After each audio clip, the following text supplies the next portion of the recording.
One of the first things you notice on a cabinet like this, it's a little taller than most bathroom vanity cabinets, and a lot of people are going up to the 36-inch mark on the height of these cabinets to make it a little more comfortable when you're using the vanity, as well as it gives you a little extra storage space, and we all need that. You can see the drawers. You have one set of drawers on each side that kind of graduate from smaller all the way up to larger, and then on the underside of the sink, the cabinet maker did a really good thing here by putting some shelving on each side to fully utilize all the space that's available under the sink. And the lacquer white finish really blends in well with all the trim color that the painter painted.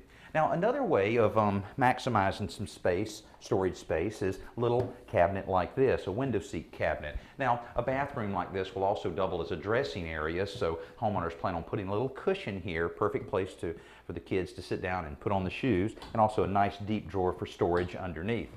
Another great way to pick up some storage, toilet topper cabinets. I'll tell you, so many times I've seen homeowners install toilet topper cabinets and really eliminate the need for a linen closet. Now, this one's about 3 foot wide, 3.5 foot tall, and about 10 inches deep. Plenty of room for all types of linen storage and toilet paper and that kind of thing. Adjustable shelves also makes it a lot easier.